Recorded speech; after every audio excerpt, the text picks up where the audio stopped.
Hi, my name is Finn-Dunn, and I'm one of the co-directors of amalgaMOTION. I'm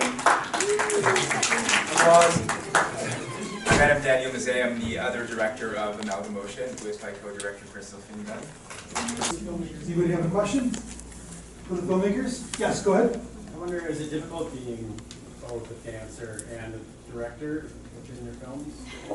Did we address that question that the gentleman asked? Yes. Yep. Well, I'm not the dancer. Finn-Dunn is the dancer, and she's an amazing dancer, and she's an amazing person that has an amazing network of dancers that she knows. And it's an interesting origin story to how this film developed before COVID. A couple of years before COVID in 2018, we thought about shooting amalgaMOTION, and things didn't work out for one reason or another. And when the worst of the lockdown stuff ended, I rang up Crystal again, and I wanted to do this film because I promised her that I would do it, and it was bothering me that I hadn't done it, and I was sitting on it for like 2 or 3 years not having done it, and I wanted to fulfill my commitment, so we decided to put production into high gear, and we started looking for locations, and I put my team on things. So I'm not a dancer at all. I just love dance films, and I think it's a beautiful thing.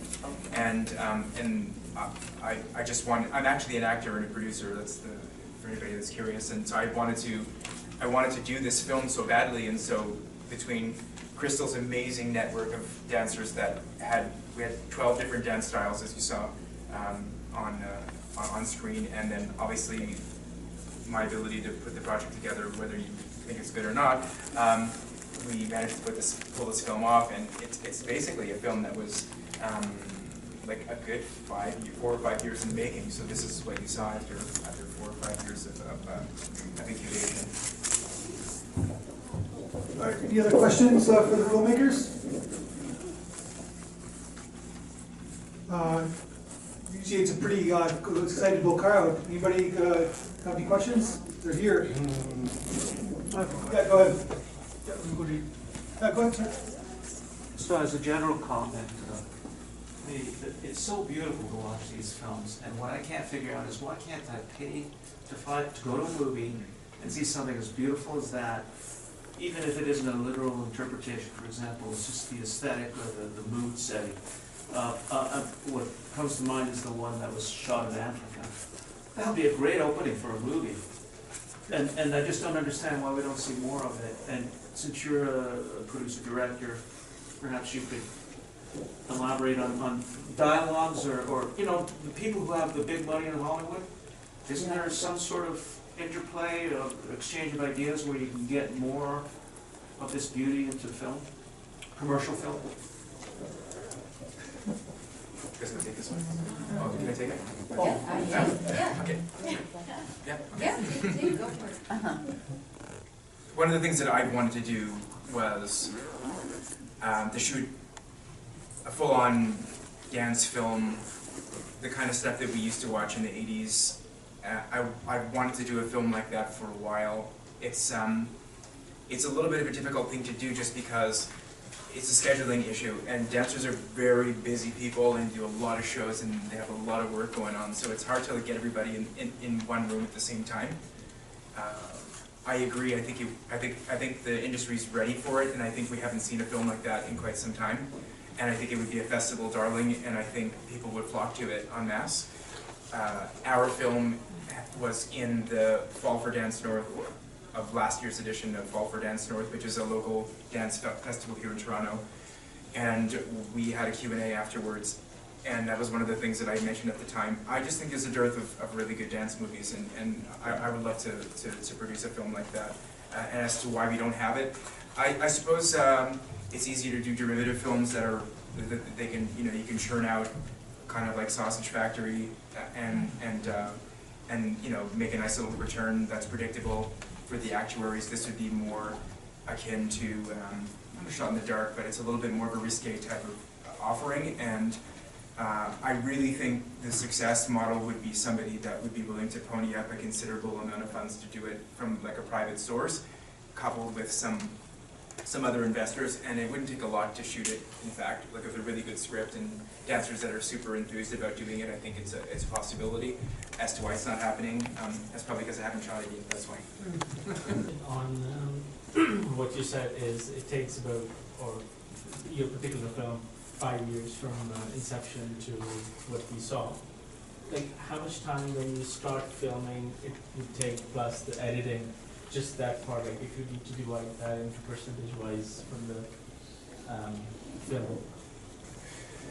So we shot our film like a military campaign, is how I like to describe it. So we had shot it over the course of 2 nights, and we had the schedule very meticulously broken down so that, and I can describe it in words, but like, so every dancer had a 2-hour window. They come in and limber up for an hour, and then we have them in front of the camera, and the next dancer would already be in the room, limbering up, ready to do their set immediately after. So every dancer had like an hour to do about 3 takes of the song, and 3 to 5, right? And so that's how we worked it over the 2 nights at this wonderful location in Hamilton, Ontario. Oh, you want to do it? Yeah. But leading up, I would say obviously the pandemic had place in why we didn't do it for so long. But I think Adam finally reached out to me again to start the film in like February, March of that year, and we shot it in June. So we basically actually put it together in a couple of months based on our initial idea and like inception of the film, and then just kind of had a few meetings from there.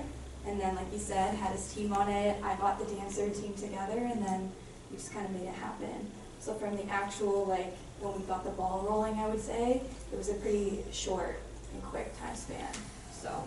Yeah, and it was all privately funded, so like I didn't have any gatekeepers or anybody that was telling me, as you said, like telling me how to run my movie or telling me what I could shoot and what I couldn't shoot.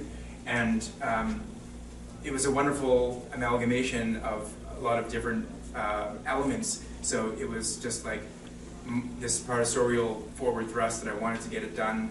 I really didn't, I mean, I had an idea in mind in terms of the money I wanted to spend, but I really didn't have a cap in terms of what I was going to spend. I just wanted to make it happen so that we could get it done and have this for our team. And then, you know, Crystal being just that amazing node in the community that knows all the dancers and everybody knows her and everybody loves working with her. So it was just a natural fusion of our 2 networks, and I brought my film team together, and Crystal put the dancers together, and once they saw that it was a thing, that it was like it was already ready to roll, that everybody saw that it was serious, and then we didn't have any of the usual obstacles and things that normally crop up in a situation of this sort.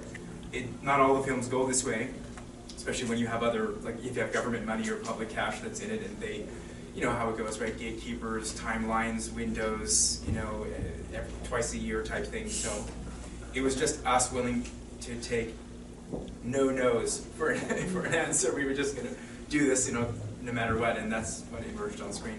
Same thing, danced my whole life, and the whole competitive dance thing, and went to school for dance, and then from there, I teach a lot of dance now. A lot of my work I focus in choreography, so same thing. It's like creating your own work is somehow, or in some ways, even if you don't get paid for it, always more fulfilling. But yeah, and you just kind of have to ride the wave of sometimes you have a lot of work going on at once, and sometimes you have really nothing. So yeah, stick with it. And with a lot of these projects, sometimes the audience isn't readily there at the outset. It eventually finds its audience, and then it kind of, word gets around and people want to watch it, and then it develops its own little niche, and then maybe even like a bit of a cult following, and that's what I have found with a lot of these projects. So I wouldn't be discouraged at the outset if somebody doesn't think it's, as you said, like marketable or it's going to sell. It'll find its little corner, and at the very least it'll be a wonderful calling card for the stuff that you can do, so that if somebody wants to incorporate it, as the gentleman said there, about in a bigger picture, like as some kind of an add-on or like an intro or a first scene or something, then they can see what you can do, and it's like an amazing proof of concept. And then the other thing was just being able to deliver a project from concept to launch, and to be able to finish a project, and how many people do that, to all these filmmakers and you guys, and on screen is just an amazing thing to achieve, and to be able to present it to an audience, and for people to give us their time to watch the stuff that we worked so hard to make. Like, massive applause goes out to the audience for coming and sharing your time and your energy with us, and I'm really grateful. Okay, any final questions? Yeah, go ahead, sir. I don't have my glasses on, I apologize. Go ahead. I just wondered if you wanted to see anything again, are these available on YouTube or? Some of them are on our channel, but yeah, you could, like, my suggestion is just to Google some of the films, and maybe you'll see some of them on YouTube, and some of them are on WILDsound TV, so. Great, thank you. Yes, go ahead. Yeah, I guess it's kind of questions for the dance director producer. I guess how much did the choice of the soundtrack kind of play into the choreography of the film? Or were there any parts that you had changed to showcase specific parts of the soundtrack to the audience? For this song, I mean, Adam was searching of no copyright sounds, I guess, so. Rights free music. Yeah, so we went through a bunch of them, and then he would always send me, like, what do you think of this, what do you think of this? And a lot of them are, like, beautiful classical numbers, and again, you can really only picture ballet, too. So we really wanted to find, at least for me, knowing a lot of the street dancers, and I wanted to be in it, like you saw Crumb, which you don't normally see to classical music. So trying to find a song that would be both beautiful for classical contemporary styles and also street dance or, you know, Indian classical. And yeah, so that was kind of our challenge, but 100% the song was kind of the driving force behind the whole film, yeah. Keep talking, I want to just find something. Okay. We worked really hard to find the right track. In fact, the track that we ended up going with was the same song that we had chosen like 5 years ago, and Yeah. we approached it. We approached it again 5 years down the track, and I played it for Crystal again, and it's like, do you like it? You still like it? Yes, I still like it, and the reason why, because we started thinking of ways we could get all the different dances with their different styles, like working into the track. So not all tracks really are suitable, but that one for some reason just was amazing. And the thing that I always mention to people is our editor, Nigel Edwards, it's an amazing thing that he did. The dancers dancing, it's not just us playing the song and the dancers just going around the different chambers of the location where we shot. The move that they're doing on the screen at that specific moment in the song is the exact move they were doing at that moment in the song during their takes.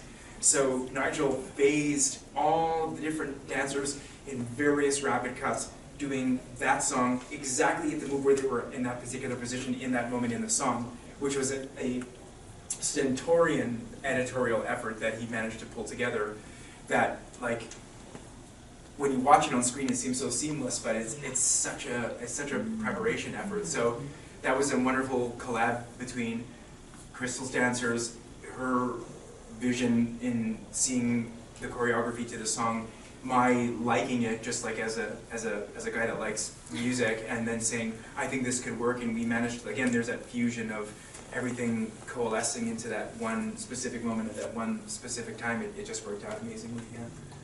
Thank you so much for coming, and I hope to see you guys next month, and thank you to all the filmmakers.